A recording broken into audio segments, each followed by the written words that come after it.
Ultramega issue number 2 from Image Comics. So I did a review for Ultramega number 1, and you guys can find that somewhere. I'll either put it in the description or I'll put it at the end of the video if you guys are watching this on YouTube. But yeah, I really enjoyed Ultramega.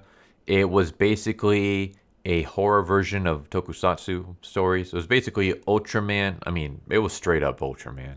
Like the design of the character, the fact that it's ultra, the whole beam.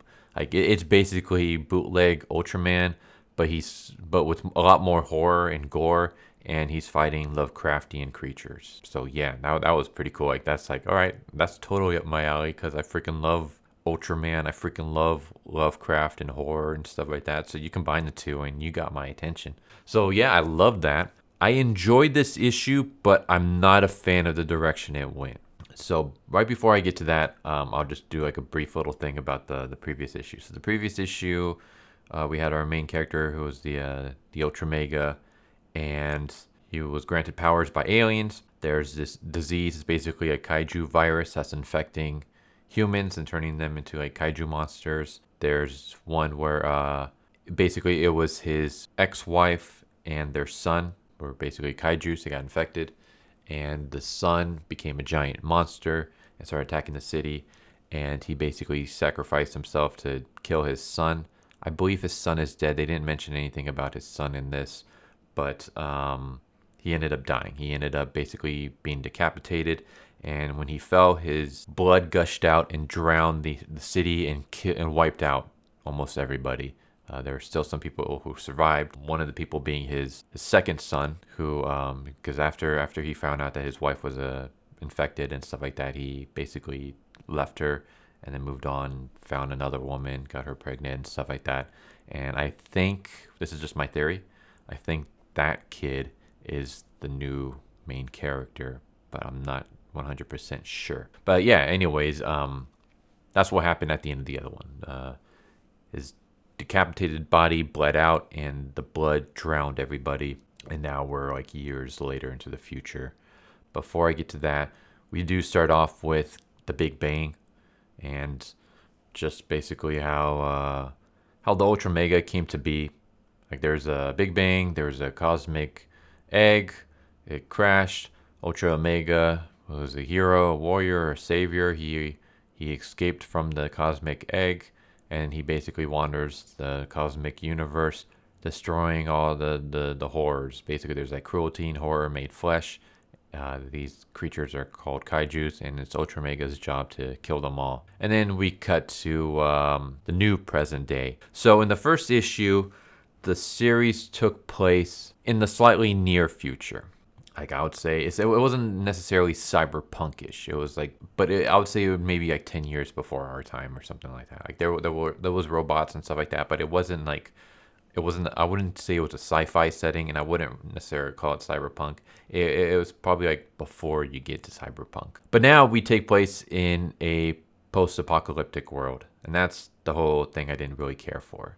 I kind of wish that we stuck more with the modern day, if not somewhat near future, but we still got, the big cities, and just, this is more like Mad Max or the Book of Eli meets Tokusatsu. If anyone has seen the movie Mechanical Violator Hokkaido, did I say that right? Hokkaido? I hope I pronounced that right. But basically, I'm just going to call it Mechanical Violator. Mechanical Violator. It's a Tokusatsu movie. It's based off of the television show Android Kikaido. And it's by, what's his name? Keita Amemiya, I think. He's the guy who created Garu, and he created some of the other Tokusatsu, or at least he helped design a lot of that stuff. But yeah, I bring it up because Mechanical Violator is basically that. It takes place in a kind of post-apocalyptic future, and it has a mix of Tokusatsu. Only it doesn't have like giant creatures. This is more of a Kamen Rider kind of Tokusatsu. Whereas there's no giant creatures in this issue, but I'm assuming there's gonna be. But yeah, so this is basically kind of like that movie. It's basically a post-apocalyptic Tokusatsu. And I didn't really care for that much. I kind of don't like the change in setting. I don't like that it went from like a near future to a post-apocalyptic future. Yeah, we basically we have character Noah, and he has like this mechanical arm, and he's kind of dressed like Ultramega. And in this world, basically there's these they're called the Kaiju clan, and they're basically they kind of run the city, and they're worshippers of the Kaiju. They hate Ultramega. They believe Ultramega is the cause for all their death and destruction because it was his headless body that drowned the city and killed a bunch of people. So they kind of blame him. Meanwhile, they believe that the Kaijus are almost like gods. Like they kind of worship them as deities. So it's almost like it's like a cult that worships Kaiju, or at least here there's it's like a cult, but these are like gang members that are part of this cult. And so Noah goes around, he's like fighting these clan creatures, and he comes across one of the Kaijus who is short and weakened, and he's like the leader of this area, this territory, and he has a second in command who is basically a mutilated looking human that wears a mask. And we get like a flashback of Noah as a small child, and basically his father figure Seth died like protecting him. And my guess is that Seth is gonna end up being this mutilated figure that now worships the Kaijus. I'm not 100% sure. This is just my theory, but this is my guess. But anyways, he comes across these people. He fights some. This mask henchman shoots Noah, shoots him in the head, and then right before Noah dies, it's revealed that Noah is actually just a robot, and the robot detonates. It self-destructs, blows up some of the Kaiju worshippers, but doesn't kill the Kaiju or the Kaiju henchmen. And then we cut to the outskirts of the drowned city, where we see Noah in his underwear sitting in a VR chair. And basically we find out that he was controlling these robots with like a VR set. And he basically lives with Beth, who is like a mechanic. And she is the one that kind of like she like builds like these robots, and she kind of takes care of him and stuff like that. And basically she asks him to run into the city to go make some food runs, and like we need supplies and things like that. So yeah, I'm gonna be skipping a bunch of pages because we got like a lot of like backstory and character growth and things like that, but I'm gonna be skipping all that and just kind of basically say that we get to the point where they're in the city, and the Kaiju henchman shows up with some of his Kaiju clansmen, and they say like, we kind of had a truce, like we would kind of leave you alone if you left us alone. It was one of those where it's like it wasn't like a friendly kind of thing. It was almost just like one little spark can start a war kind of truce, and Noah sparked that because he went into their territory and he detonated and he killed some of their men. So now they say like, hey, like we want the boy Noah, we want his location, and if you give it to us, then we're gonna kill him, but you'll be okay, and if you don't, then it's war. And I'm gonna leave it at that. There's more, but I'm not gonna spoil that. So yeah, this was less tokusatsu and more just post-apocalyptic. Like I have no idea where the story's going, and I guess that's a good thing because it's not cliche or anything. I mean, there are some parts that I'm guessing. Like I'm guessing Seth is the henchman. I could be wrong.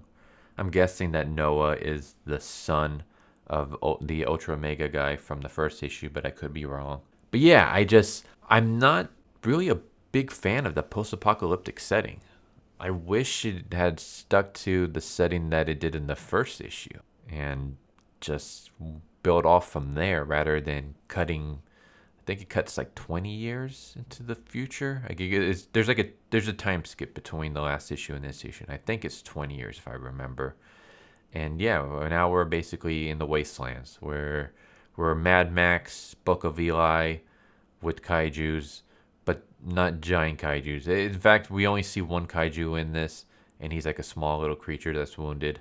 And it's basically like kaiju clansmen who are pretty much humans that worship kaijus. So yeah, I don't know where this is going. I didn't really care for this issue as much as the previous one. I do think it's still a good issue though. I'm still interested in this series, but I would say this was a step down from the first one. The first one was amazing. Like, it was phenomenal. I'd give the first issue like, what did I end up giving it? Was it like a 7 or something? I'd give it like an 8 maybe. 7.5, 8 out of 10. It was great. Like a B plus, A minus.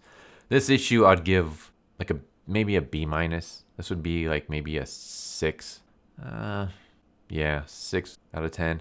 So it's weaker than the first issue, and I'm not really the big fan of where it's going, but I'm not. It still has my interest, and I'm still gonna keep going with it, but it's not heading in a direction that I like. Artwork is fine. Like, it's good. It has like an interesting style, and the style I feel works for this story. Like, that's the thing. Like, for me, like, obviously I like the more traditional artwork. I don't mind stylistic artwork, as long as I feel like it fits the story it's trying to tell. Like, for example, the artwork for Non-Stop Spider-Man, I don't hate that art style. I mean, it's not my kind of style, but I don't hate it, and it could work for certain stories, but it definitely did not work for Non-Stop Spider-Man. I feel like Non-Stop Spider-Man should have a more darker, realistic, traditional art style to fit with its, whole darker drug themed kind of story. This, I feel the artwork is stylistic, but it fits. This artwork definitely fits the tone and the theme of this story. So the artwork might not be my kind of artwork necessarily, but it's perfect for the story and the tone it's trying to convey. So yeah, I wouldn't want any other kind of artist working on this story. I think the artist that they got fits perfectly with this issue. The writing, again, it's good. It's just I don't like the direction it went, but other than that, like, the dialogue is good, the characterizations are good. There's enough mystery and stuff like that it has my interests, even if I don't like the whole post-apocalyptic take or direction that it went in. It's still a good issue, and I'm still enjoying the series so far. Of course, like I said, I'm enjoying this issue less than the first one, but it was still an enjoyable issue. But anyways, yeah, that's Ultramega number 2. I liked it, not as much as the first one, like I said, but it was still enjoyable. It would still get a recommendation from me so far. Now, would the third one get one? We'll see. I might end up doing a review for that one. Yeah, I hope you guys enjoyed the video. Tell me what you guys think. If you guys got any recommendations, let me know. I say this all the time, but yeah, just give me recommendations. If it's a new series, great. If it's an ongoing thing, just give me a good jumping on point. But hope you guys enjoyed the video, and I hope to see you guys next time. Later. So what'd you guys think of that video? I hope you guys enjoyed. If you guys haven't already, please subscribe, hit that bell for a notification, leave a like if you enjoyed the video. And if you didn't enjoy the video, thank you for watching it this far, and I hope the next video is more to your liking. Feel free to check out the playlist that you guys see, and I hope to see you guys next time. Later.